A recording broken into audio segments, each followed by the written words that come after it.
Good morning, everyone.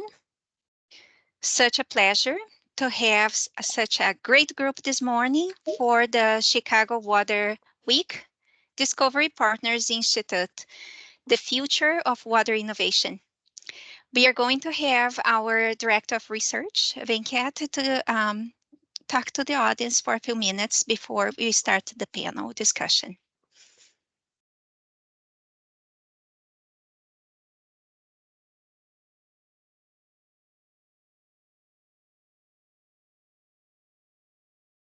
Venkat?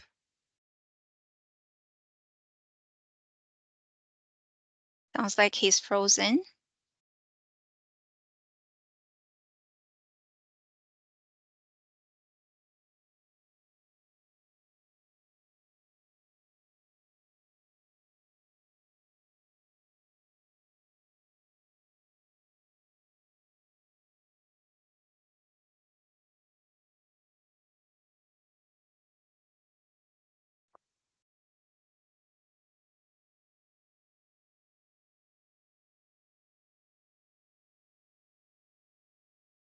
All right. So when he returns back, we'll give him a few minutes.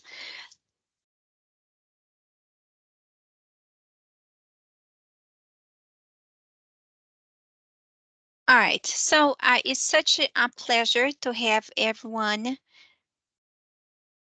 Okay. Yeah, he just messaged me. So some Can you see internet. me? Yes. Yes. Okay. Oh, you are back. Okay. So Okay. I was just waiting for you to talk to the audience just for a few minutes. Please go Yeah, ahead. no, I'll just take a couple of minutes just to say hello to everyone. So thank you for coming to this, panel on water innovation. My name is Venkat Venkatakrishnan, and I am the director of the Discovery Partners, director of research at the Discovery Partners Institute. And we are excited to have a panel of water experts here, and Marsha Silva is going to lead this panel. She's associate director of R&D, and then we have four scientists who will shortly introduce themselves to the panel. And this work that we are doing at DPI in the space of water has been a fairly extensive collaboration with the state of Illinois and city of Chicago, and it has been a very successful collaboration leading up to receiving the Chicago Innovation Award in 2022, and we are also hosting the real-time dashboard for the state of Illinois for the presence of COVID and other organisms in the wastewater. And I think there is a very exciting set of topics and questions that are there for the panelists today. So I don't want to take too much time ahead, but I just wanted to say welcome. Thank you for joining this afternoon. And Marsha, please take it over. Yeah. Thank you so much. So we will start with the panelists, and I would like each of them to introduce themselves and talk a little bit about their career and their expertise, which we are very privileged at DPI to have them all and actively acting in our community. So I will start with Rigel, please.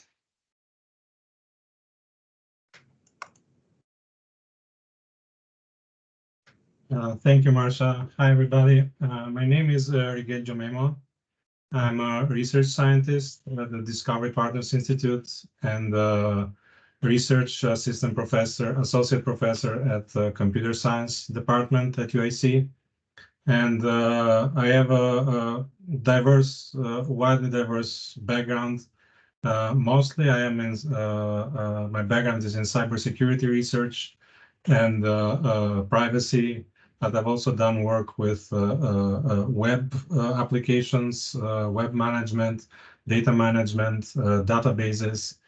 And recently I'm the PI for the wastewater project. My I'm very interested in looking at how the data can be used, and what are the data frameworks, and how it's been actually very revealing to see how the impact that the work of multiple organizations and people have in public health, ensuring public health and monitoring COVID levels.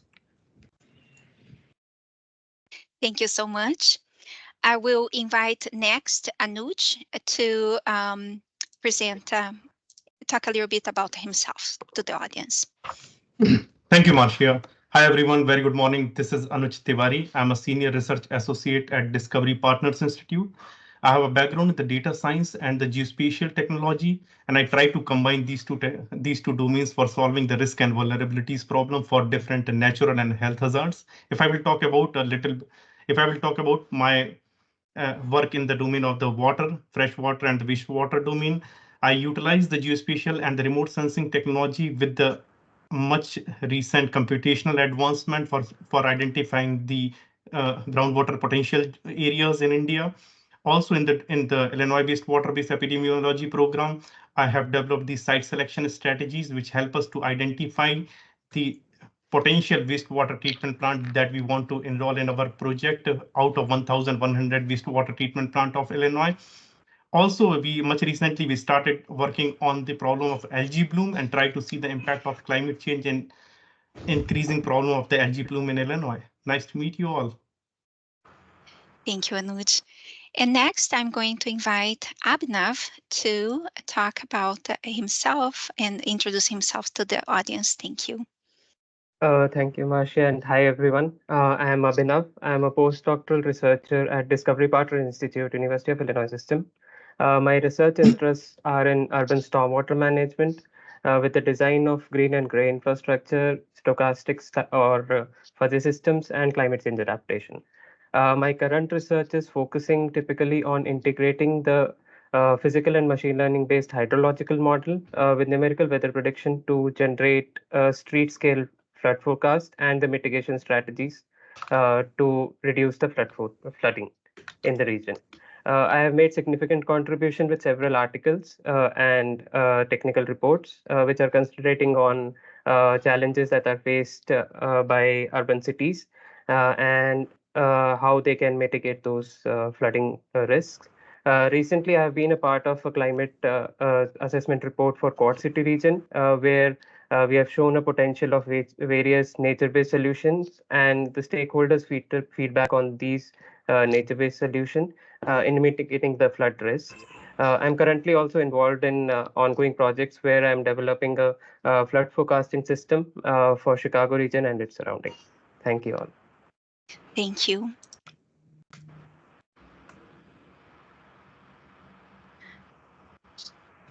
All right, so today is all about water and water innovation.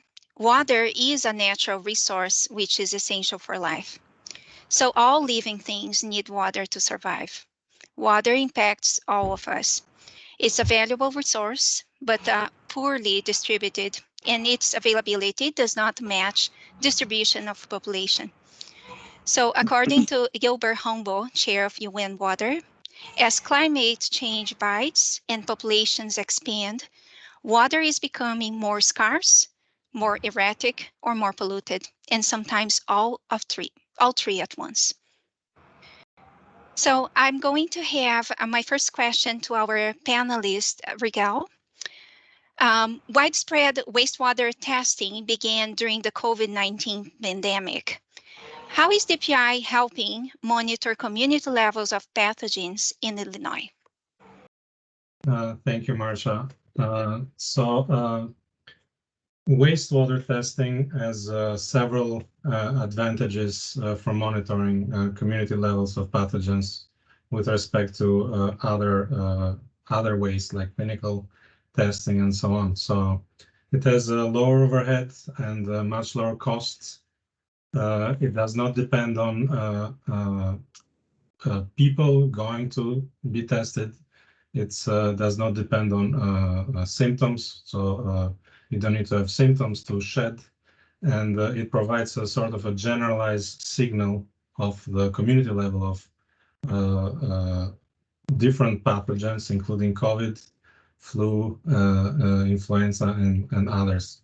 So DPI has partnered with different entities and collaborators to create the framework that we have today, which is one of the most comprehensive platforms for monitoring these levels, most comprehensive in the country. So the partners include Illinois Department of Public Health, Chicago Department of Public Health, UIC, Argonne National Lab, Northwestern University, Current, and most importantly, also a network of wastewater treatment plant operators who do the collection and are sort of the backbone of the program. Without data, you cannot, without collection, you cannot get the data, right? So together with our academic partners and nonprofit partners, we follow the guidelines and guidance from the Departments of Public Health and the CDC to analyze wastewater for COVID-19, RSV, influenza A and B, and also different pilot projects. So specifically, just to give an idea of how this is organized, there is a network of plant operators, around 80 sites across Illinois, and locations in Chicago, where Current also extracts samples. And these networks collect samples, different samples, and then sends them to the lab at UIC. And one part of the innovation is already in this first step, because not all sites are the same. They do not have the same coverage. They populations that they serve are different densities, different different locations, different sites characteristics. So there is innovation opportunity at this step, right? So this is something I think Anuj will talk later. But right, one must identify population coverage, site characteristics, and be able to select the correct site based on the public health needs, right? So here we have developed site selection methods that take into account all these parameters. And next step is the collection, and there also can be different types of collection methods, right? And the UIC lab, the UIC team, which is a science team, right, has done a tremendous job in creating these methods and adapting in-house collection devices and creating these methods. So after the samples are collected, they're sent to a lab at UIC, which uses DPCR methods to create, to quantify, and to different levels of those pathogens that I mentioned earlier. And right here again, things are not as easy as just saying testing, as it happens in the movies. Right, you need to take into account different characteristics of wastewater. Right, different sites can have different temperature and different chemical properties, different flow. And so all these characteristics, you need to be able to create a method that is as accurate as possible, so that you get a good signal from the noise, right? So because you can have RNA can be modified and you can detect less pathogens than there actually is. So here again, you need innovation and you need a careful design of the detection methods. And once this quantification is done, samples are sent to Argonne National Lab, which performs genetic sequencing and is able to detect different variants and subvariants of COVID-19 and relative abundances in the water. So through this sequencing, we're able to tell which variants are increasing, what are the future trends, what may the future trends be, and different characteristics of those variants, such as ability to escape immune responses, vaccine resistance, and so on.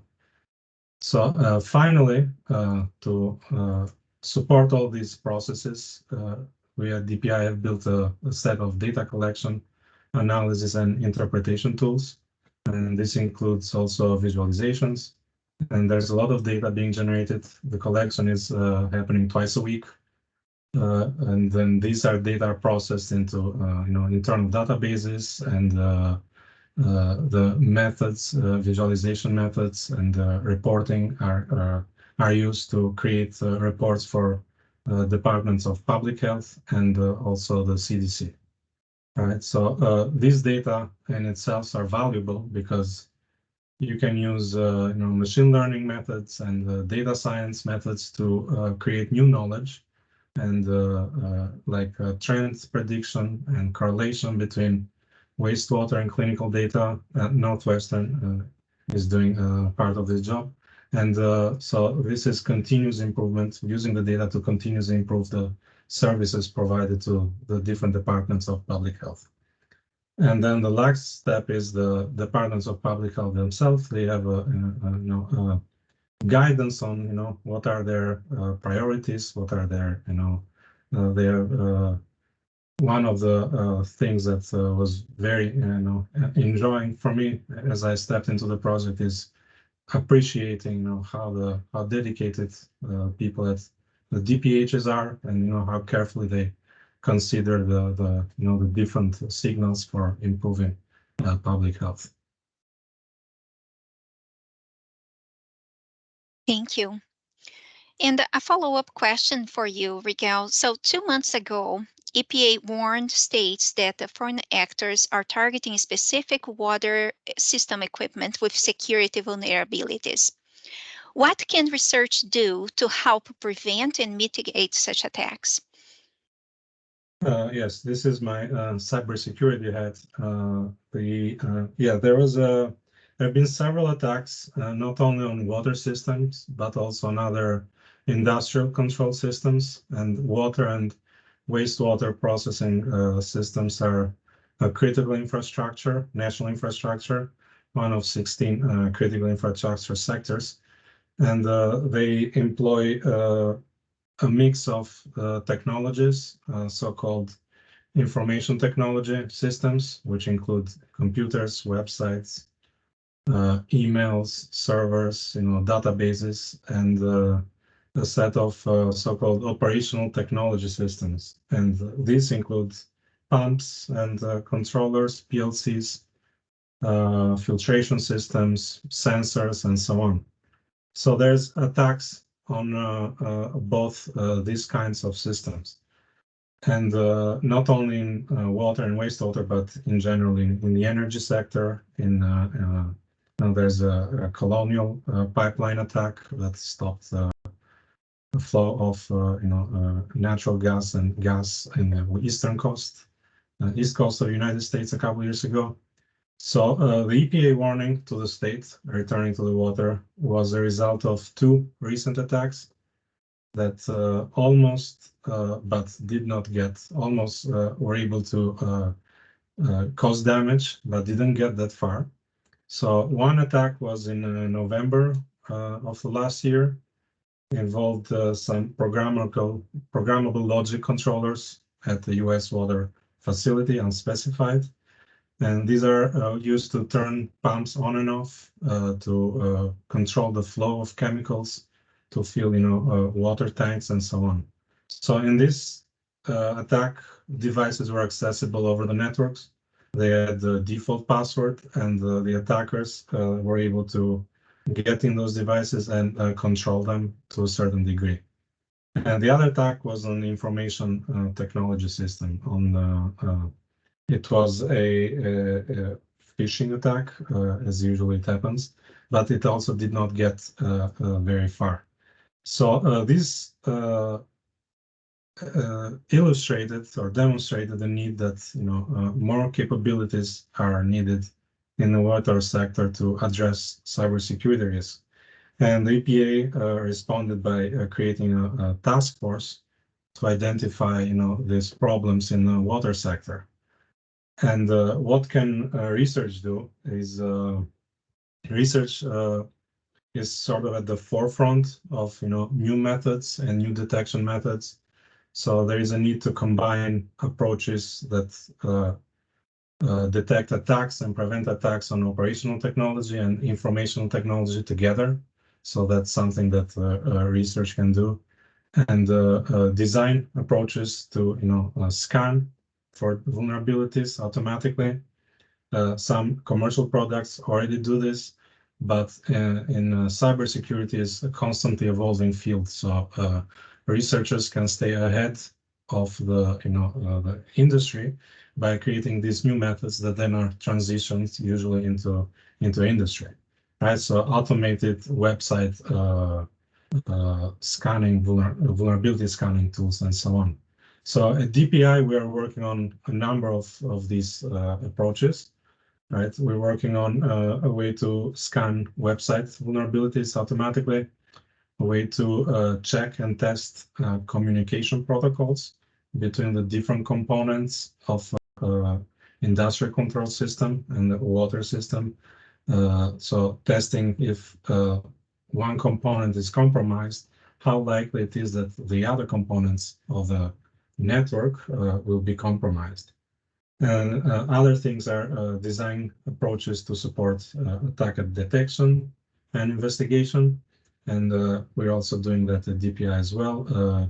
As a result of several DARPA projects, there are some tools that are able to integrate existing knowledge about attacks across the whole industry, the industry as a whole, into detection mechanisms that one can use in their local organization.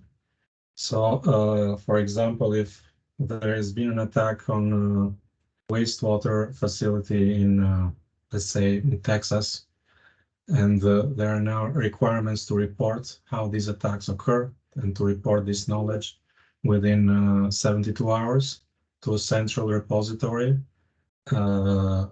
then this central repository can be automatically used to detect if a similar attack is occurring into the local organization. So this makes the response time much faster. So at DPI, we've built tools to automatically integrate that knowledge from the central repository into the detection mechanisms. There's other things that researchers can do, especially in cybersecurity. As I said, it's a constantly evolving. Attackers come up with new methods, and then the defenders must respond to them and try to stay ahead of the attackers, which doesn't happen that often. Attackers are usually ahead of the defenders. So it's a question of reducing that gap and making defense as reactive and as fast as possible. And research has an important role to play there, and to transition whatever they whatever they find, whatever designs they create to industry. Thank you. My next question, moving to geospatial technologies, is to Anuj. So what are geospatial and computational technologies that can be used for land and water resources management? And could you please provide examples of your research at DPI that use these technologies and which research questions it helps to elucidate? Thank you so much. Thank you, Marcia. Thank you for an interesting question. GIS, Geographical Information System, itself is a very powerful tool. It is used for capturing, storing, analyzing, and visualizing the spatial data in general. For example, if I will talk about our neighborhood institutions, like Illinois State Water Survey, that extensively uses GIS to delineate watersheds, identify pollution sources, and prioritize areas like critical wetland and native plant buffers for conservation efforts. Similarly, institute like Great Lake Environmental Research Laboratory uses both GIS and remote sensing technology a lot to track the water quality parameters, such as nutrient concentrations, algae bloom problem, which is continuously rising with respect to the climate change in Illinois, like I was saying, and of course, shoreline erosions.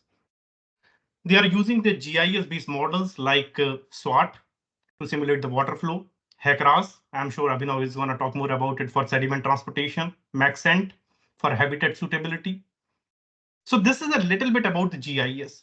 But on the other hand, if you look into the recent advancement into the computational technology, we have many researchers who are integrating the data from the smart water meters, weather sensors, open GIS data sets, and using already very much matured machine learning based feature engineering, predictive modeling for measuring the water demand fluctuations in Illinois. Detecting leaks in the distributed networks, and GIS is extensively used for that. ArcGIS has the very dedicated solutions. And recommending, I have seen that some researchers are having the grants where they are recommending proactive maintenance strategies to reduce the water losses and improve the system efficiencies in Chicago. Recently, I came across a study from the School of Information Science at UIUC that started leveraging the large language models for analyzing the legislative documents, regulatory policies, and newspaper articles to understand the public discourse related to the water resource management in Chicago. By processing the vast amount of textual data, large language models, and we all know they can help us to identify the trend, patterns, and of course, the stakeholders' perspective on the water policy issues. So here, these both the technologies exist and continuously helping enriching the water resource management and mitigations against the climate change. Now, if I will talk about my own research, I try to combine, like I was saying in my introduction, GIS, remote sensing with the computational technology. And I have designed the site selection and, more important, much recently, site evaluation strategy in our Illinois wastewater-based epidemiology program, which much very nicely elaborated by Rigel. There I'm using both openly available and indigenously developed large geospatial data sets with parameters like the demography, socioeconomic status, different health parameters, and you are going to be very happy that our site selection strategy is the first strategy which effectively utilizes the many different healthcare parameters in the beginning of the pandemic for selecting the sites. And of course, the environmental data sets with COVID-19 epidemiological model. So on the one hand, there is a lot of geospatial data that we are using and generating. But on the other hand, we are setting up some epidemiological model to understand the risk of the COVID-19 and has the plan to develop the model for influenza and RSV and combine them to get the overall picture of the viral diseases prevalence in Illinois and try to combine these two to identify the communities which are disproportionately suffering from the pandemic impact or the viral infections or we can also tune it for the waterborne infections and select some wastewater treatment plant out of a large number of the wastewater treatment plant in the state. We are also focusing on, like I was discussing earlier, identifying the impact of climate change on the algae bloom in our neighborhood lakes. Thank you. I have a follow-up question for you, Anuj. So given your background in risk assessment and vulnerability modeling for natural disasters and public health hazards, how do you envision geospatial technologies contributing to enhancing the comprehensive understanding of vulnerabilities within Illinois water systems? Also, how do these existing vulnerabilities intensify risks in the face of changing climate conditions? Yeah, so like we all know like the climate is changing and the temperature is rising everywhere. And with the climate change, it is impacting not only the infrastructure. Now we are not talking about the environment in general, but we are talking about like the individual life and how our existing health conditions, our socioeconomic status, our demography, our age is combining with the climate change and making us more vulnerable for these things. Geospatial technology plays an important role in enhancing the comprehensive understanding of vulnerabilities, especially within the Illinois water system, by providing the spatially explicit data set and, of course, the analytical tools for risk assessment and vulnerability modeling. These technologies enable the integration of diverse data set, like I was saying, referring from my own research in the last answer, like the topography, land use, hydrology, infrastructure, socioeconomic factors, to identify the area which are more susceptible to the various hazards. In case of water, like the flood, water contaminations, and of course the infrastructure failure during the during the flooding. In the context of the climate change, changing climatic conditions, these existing vulnerabilities within the Illinois water systems are intensified due to the several factors like increasing temperature, and altered precipitation patterns. They both are influencing the water availability in general, overall, and also the fresh water and the potable water availability, and affecting the frequency and the intensity of extreme weather events such as storms. And we are seeing then the intensity of the storms in Illinois has increased like anything. And of course, the flooding events. So it is important to utilize the advanced geospatial technology and the computational technology, which enable the assessment of the climate change impact on the water resources by modeling the future scenarios of temperature, precipitation, and different hydrological variables. And we are doing this at DPI a lot. Also, if I will talk about the socio-economical vulnerabilities, which is, I think, more closely relatable for us, such as inadequate infrastructure in the rural Illinois regions, poverty, and unequal access to the resources like healthcare resources, especially for the specific diseases that the local communities are suffering from. When interact with the climate related stressors, it increases the risk of vulnerable population.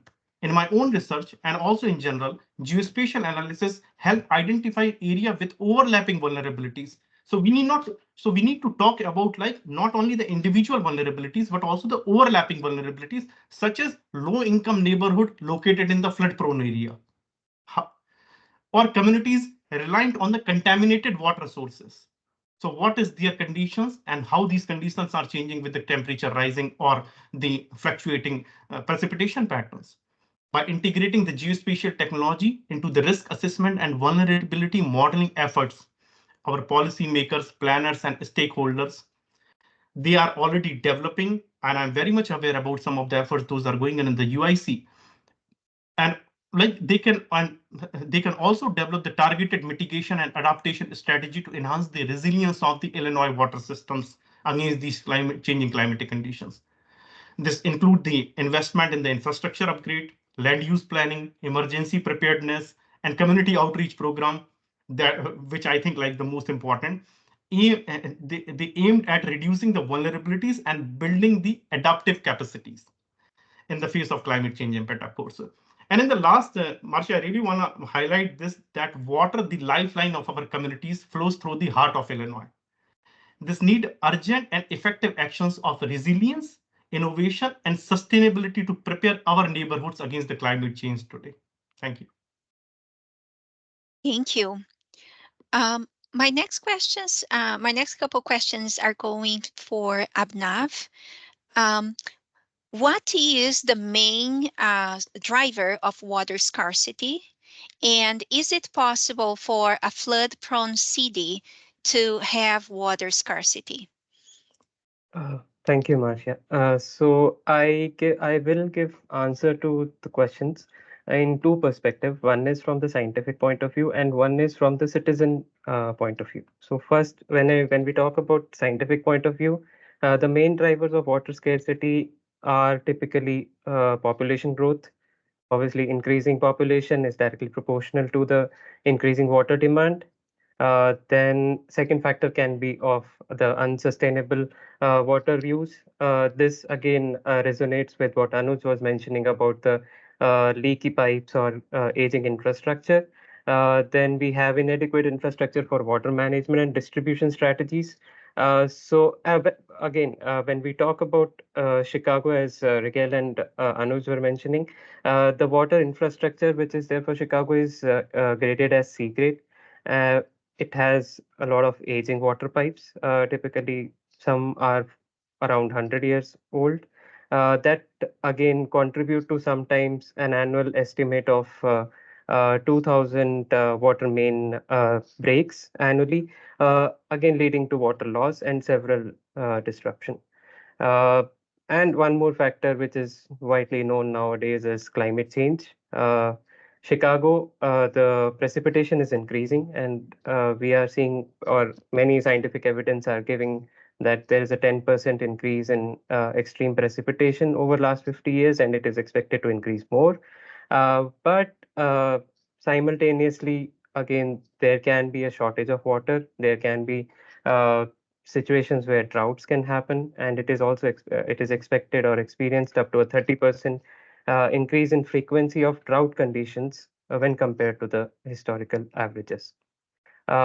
This is from a scientific point of view when we talk about water scarcity. And when we talk about citizen point of view, we did a climate assessment report in Quad City region I was mentioning in my introduction.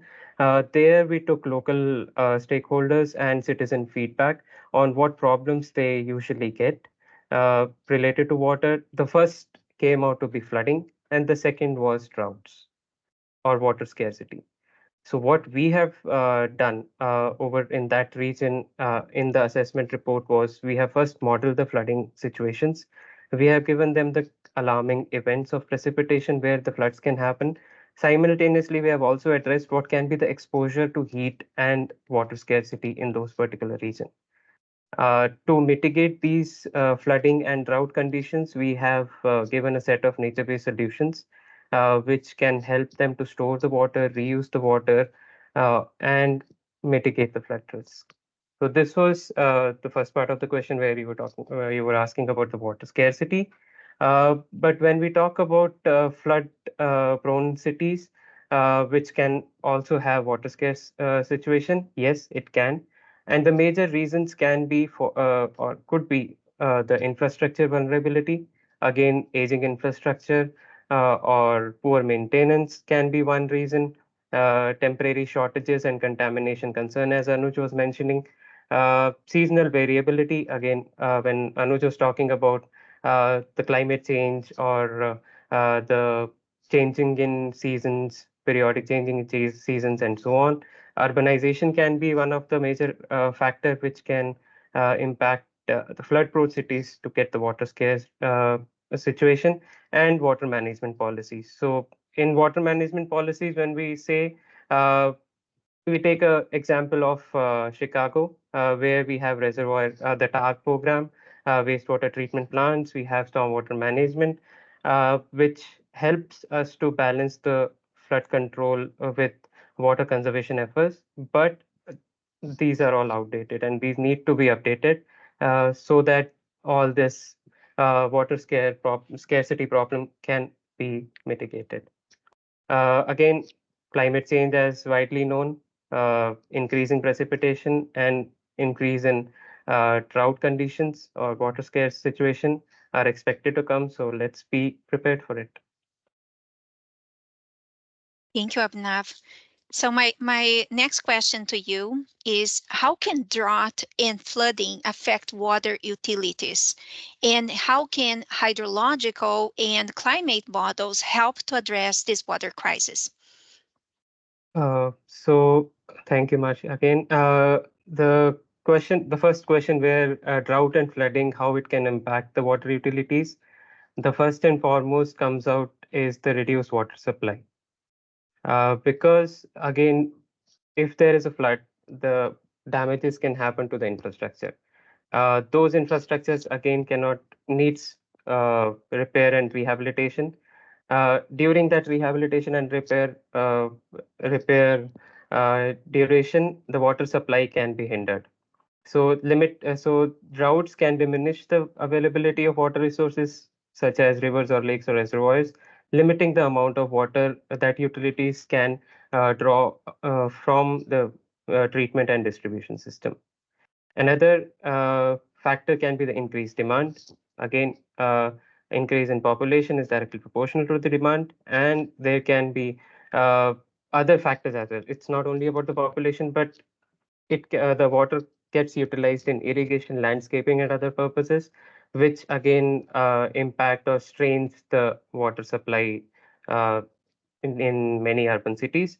Water quality issues, as Anuj was mentioning, that lower water levels in our water systems can concentrate pollutants and affect water quality and require additional treatment measures to ensure safety.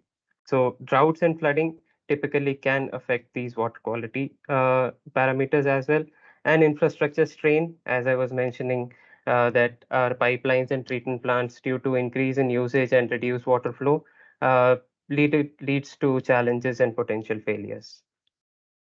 And when we talk about what you were mentioning about how the hydrological modeling can help us, so what we have done at DPI or we are doing at DPI is developing a GPU-based hydrological model to first identify where are the key issues over different urban cities such as Chicago, where we can have some kind of flooding and drought issues or water scarcity issues.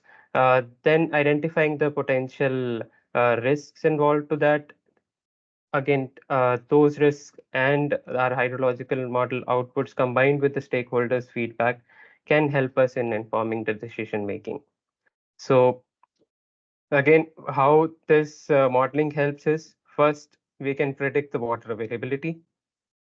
Then we can assess the impact of climate change.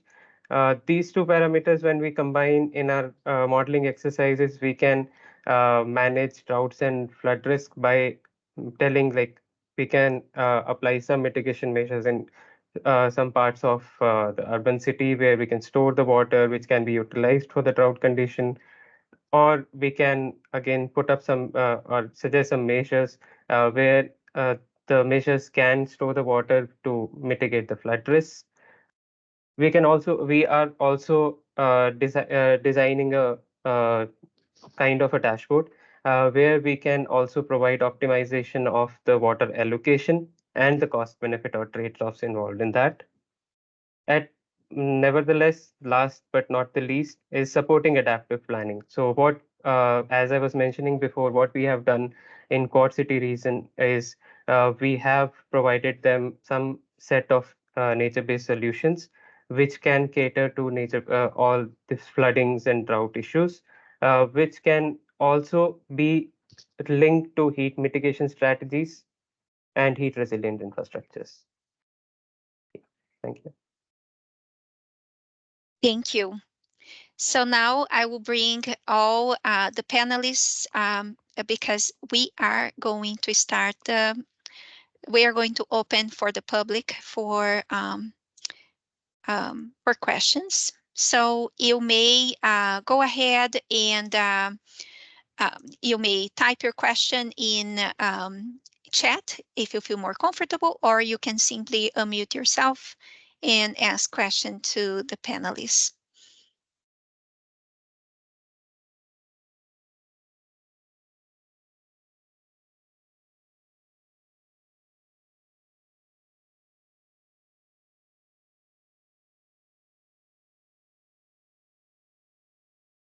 All right, I will go with my first question here. As I'm listening to each of you and the important work you are doing at DPI to our community and to our planet, I'm thinking, what is next, right? What do you envision next in water innovation to be able to address all these expected water crisis, not only locally, but across the globe that we hear every day in the news. So I know you shared with us a lot of the incredible innovation that DPI is being able to provide to the community, but I want to hear your thoughts in what do you envision coming next in the upcoming years?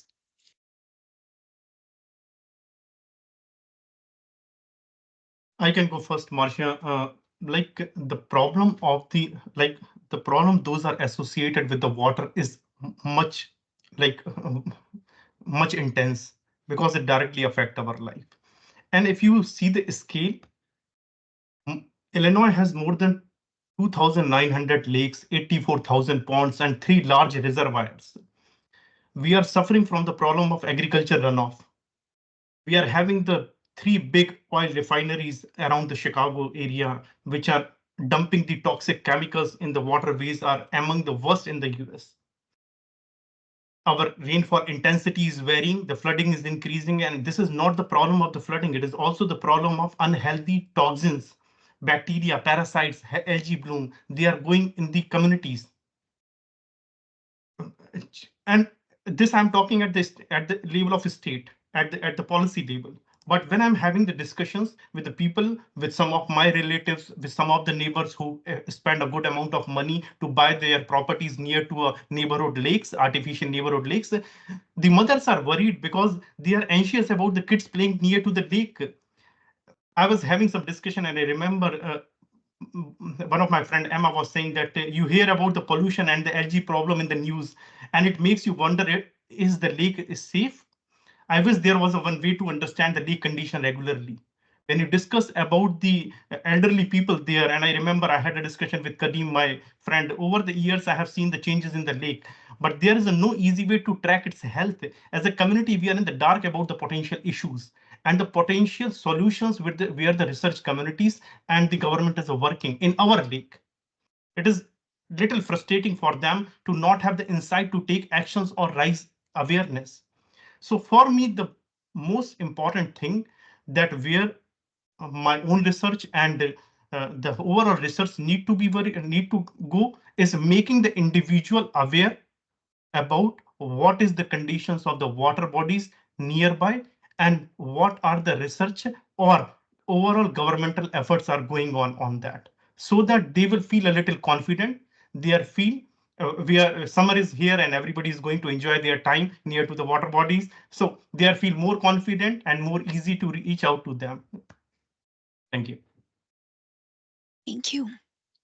Yeah, maybe I can add to what Anuj is mentioning. Anuj also mentioned earlier in his question Q&A when he was telling about the heart of the city, what is heart of the city, but we also should not neglect the veins, which is the pipe network, which is aging. So before or maybe before we talk about any kind of issues which are happening on surface in Chicago city, we have to also see what our underground pipelines is saying, or what how they are behaving. So this aging infrastructure again needs to be redeveloped so that the water flows in a correct direction, no leakages happen. And we all are aware that our pipe network in Chicago is a combined sewer system, which takes all the sewer flow from agricultural runoff, as Anuj was mentioning, or from household and so on, and many other contaminants, which again Ricker mentioned earlier, and Anuj also. So we have to cater first, if we have to see first if our current infrastructure, which is there, is capable of handling these kind of discharges or increasing precipitations or not. Again, after that, the second aspect can be to again uh, uh, resonating with Anuj, to see the water bodies condition available in neighborhoods. So this can be the two directions I feel it can go further. Thank you. Regarding wastewater testing, there's a lot of interest in pandemic preparedness and being able to step in at a moment, in a certain sense, notice if right, if there are signs that something, some pathogen is becoming, problematic. Right, so that includes different activities like creating workforce and training, right? Sort of as a corps, Army Corps or National Guard, right? That can step in if there's an emergency, right? Creating those capabilities, human resources capabilities, and also technological capabilities. So creating technology methods, right, to test and identify pathogens with a quick turnaround. There's considerable interest in our government in pandemic preparedness, so that we don't have a repeat of 2020. Additional, potential, future directions in speaking of this in cybersecurity terms, right? Modernization of networks, and again, a workforce development, increasing awareness in operators in the workforce about possible attacks, possible weaknesses, and identifying weaknesses in the networks and vulnerabilities, and coming up with methods that are generic, that can be applied to a large scale of scenarios and systems, so that you reduce cost of deployment a lot of water resources in the United States. There was a survey 2 years ago specific to cybersecurity, and it turned out that around half of the water treatment organizations, they do not have the resources necessary to address cybersecurity. They do not have a person in the organization that is able to coordinate a strategy, to create a strategy to address cybersecurity risks. So a lot of human and workforce development in the water, I think, is something that is needed. Thank you. I really appreciate it. I have some questions in chat. So the first one, do you have a sense of how much phosphate treatment of drinking water to reduce lead bleaching from lead service lines for drinking water delivery contributes to risk of harmful algae bloom? In other words, is the source of phosphorus mostly from agriculture or from drinking water treatment? Also, do you know how much phosphorus is removed by wastewater treatment? That is the first question. Yeah, Marcia, I can take that.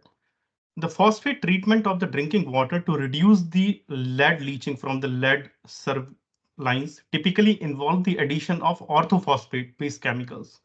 And when they add the orthophosphate-based chemicals to create the protective layer on the inner surface of these pipes, this reduces the lead released into the water. While this treatment adds phosphorus to the water, the contribution to hazardous algae blooms is generally considered minimum compared to the other sources of phosphorus. The primary sources of phosphorus contribution to the hazardous algae blooms are often agriculture runoff, urban stormwater runoff, and the wastewater treatment plant effluent. These sources introduce phosphorus into water bodies, fueling algae bloom under the very certain conditions. So we need to be worried about like the conditions also and the phosphorus also together. Regarding the phosphorus removed from the wastewater treatment plant, it varies depending upon the treatment method employed by each wastewater treatment plant facility. Generally, wastewater treatment plant, with the best of my understanding, they use the processes like biological nutrient removal or like chemical precipitation. And some are using the filtration also to remove the phosphorus from the wastewater before discharging water into the water bodies. However, some phosphorus is always remain there in treated effluent water.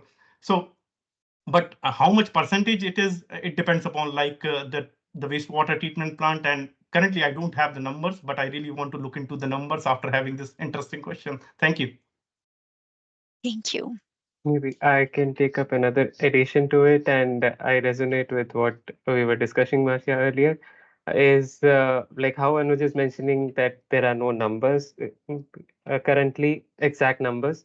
So what we are thinking of is developing a GIS-based model, which can cater the kind of measures which we are proposing to remove or to reduce the lead and phosphorus, and then put them in a GIS-based platform, do it on a uh, real-time optimization we can do, and then we can identify how much numbers or how much reduction is happening. This again can also benefit in spreading awareness to the policymakers and to the general or local citizens or the societies which are getting affected due to these issues. So that's what we are planning to do. Thanks. Yeah, thank you, Abhinav. And just so the audience know, this is part of what Abhinav and I are proposing as part of the Renew NSF Renew Engine project. Thank you. I have one more question here from the audience. It starts with a comment. Very good discussion. Also, great works done at DPI. Certainly, the scientific work will be the foundation for policy change and community awareness. But sometimes it can be difficult to convey this innovation and technology to our communities, also policymakers. I wonder if there is additional and effective venues such as blogs, media, press, online articles to disseminate the good stuff to the society. It might help to create broader impacts. I think I can answer. Yes, I like it is very important to convey like what we are doing here and what is needed into the community to community in a way that they can understand. And there are a lot of uh, platforms and the people are working in this direction, like the community engagement and of course conveying the scientific knowledge in a way that community can understand. If you look into the American River blog, one of the very popular blog that discusses the water innovations, Circle of Blue, another very popular international network of journalists and the scientists and community focus on reporting the freshwater issues. The Water Network, it is another global platform, WaterWired, and WaterWired is maintained by Michael Campana. So he is the hydrologist and the water resource expert, very popular. Water Online is also one of the comprehensive resource for professionals in the water and the wastewater industry.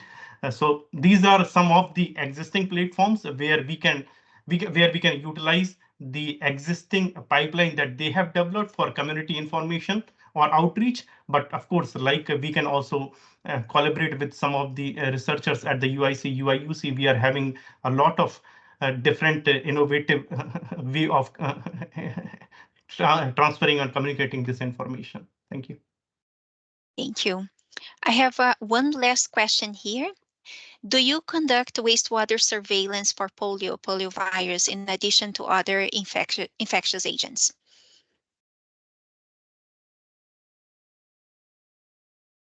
No, we do not. There is a continuous research in performing that kind of surveillance and monitoring, but not all pathogens are the same as it pertains detection in the wastewater. And if I'm correct, detecting polio is very challenging to detect in wastewater because the signal is very weak, and the results that you get are it can be prone to a lot of error. But other pathogens may be more amenable, and there is active research actually in identifying how each pathogen, how resistant each pathogen is to the degradation that occurs from the moment it's introduced in a wastewater to the moment of collection. Thank you. I think we are just close to the 1 hour, end of 1 hour, enjoyable time with the panelists in this Chicago Water Week, the Discovery Partners Institute panel, The Future of Water Innovation.